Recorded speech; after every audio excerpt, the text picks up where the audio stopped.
Hello मेरे प्यारे student, कैसे हो आप लोग। मैं उम्मीद करता हूँ कि आप लोग अच्छे होंगे और अपनी स्टडी कर रहे होंगे।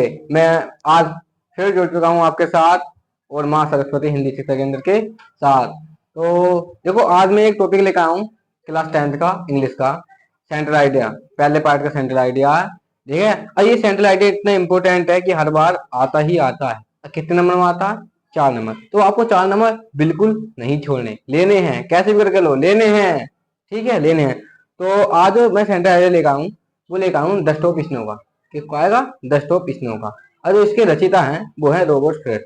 देखो, इसकी कुछ एक कहानी है, छोटी सी कहानी, बिल्कुल छोटी सी, ठीक है। मैं आपको बताऊँ, इसका छोटा सा सारांश बताता हूँ।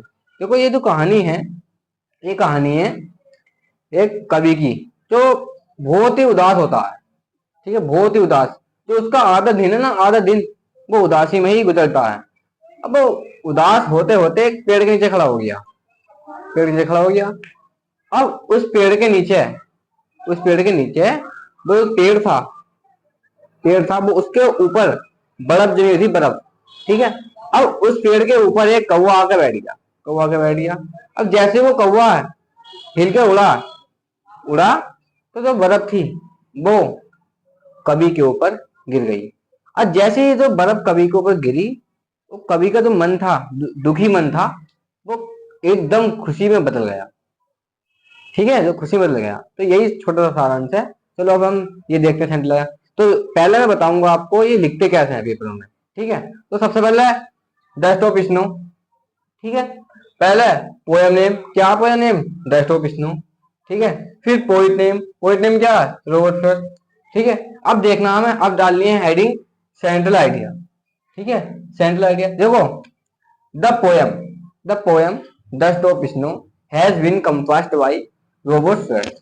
ये जो पोएम है द स्टॉप स्नो, यह जो पोएम है द स्टॉप स्नो, ये रॉबर्ट फ्रॉस्ट द्वारा रचित है, ठीक है। किसके द्वारा? रॉबर्ट फ्रॉस्ट, ठीक है। The poem experience the importance of small thing. देखो, ये जो पोएम है द स्टॉप स्नो, ये हमें छोटी छोटी चीजों के बारे में, ये छोटी छोटी चीजों के महत्व को व्यक्त करती है या बताती है, ठीक है। It can it can change one attitude the. अब ये जो कवि हैं, ये कह रहे हैं कि हमारा जो चेंज मैंने एटीट्यूड, नजरिया होगा है, ये छोटी सी कहानी हमारे नजरिए को बदल सकती है, ठीक है, हमारे नजरिए को बदल सकती है, ठीक है।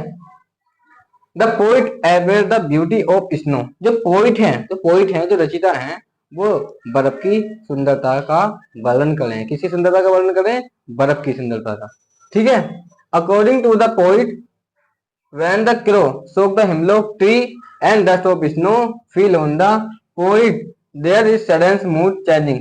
अब मैं तुम्हें बताऊं, देखो मैंने अभी कहा था, जब जो कौवा उड़ा, हिल के कौवे ने पेड़ हिलाया, और जैसी पेड़ हिला, जो बर्फ थी वो कवि के ऊपर गिरी, तो कवि का मन कैसा हो गया? पहले तो उदास था, ठीक है, और एकदम जो बर्फ गिरी तो उसका मन था वो खुशी में बदल गया, ठीक है। यही इसका वो है, देखो, हैप्पी माने होता खुशी और सैडेंस माने खुश, और वो दुख था, सैडेंस था, तो एकदम वो जब बर्फ गिरी तो वो खुशी में बदल गया। अब मैं थोड़ा हिंदी में बताता हूँ इसका। देखो देखो, ये डस्ट ऑफ स्नो कविता रॉबर्ट फ्रेड द्वारा रचित है, ठीक, इसी द्वारा, रॉबर्ट फ्रेड द्वारा रचित है। ये कविता छोटी छोटी चीजों के महत्व को व्यक्त करती है, ठीक है। ये छोटी चीजें किसी व्यक्ति के नजरिए को बदल सकती हैं, ठीक है। कवि बर्फ जो कवि था, मैंने अभी बताया था, जो कवि बर्फ की सुंदरता का वर्णन करता है, ठीक है। कवि के अनुसार जब कौवे ने हेमलॉक जो होता है, वो होता है धतूरे का ट्री, ठीक है, हेमलॉक के पेड़ को हिलाया, और बर्फ की धूल जब कवि पर गिरी, तो जो कवि का मन उदास था, पैसेडेंस था, और एकदम खुशी में या हैप्पीनेस में बदल गया। यही जो छोटे से पोएम है। तो देखो, आपको लिखना जरूर है सेंटर आइडिया। देखो, अगर इंग्लिश में कोई सा भी क्वेश्चन आवे तो आपको करना है, कोई सा क्वेश्चन भी नहीं छोड़ना। तो देखो, मैंने आज समझा भी दिया है, ये सेंट्रल आइडिया 4 नंबर में आता है, तो आपको बिल्कुल नहीं छोड़ना, ठीक है। और अगर आपको नहीं समझ में आया तो मैं कल एक और बार समझा दूंगा अगले वीडियो में, ठीक है। तो आज के लिए हमारी जो क्लास थी वो इतनी इतनी थी। अगर आपको ये वीडियो पसंद आई हो तो लाइक करना, ठीक है। तो अभी के लिए जय हिंद, जय भारत, धन्यवाद।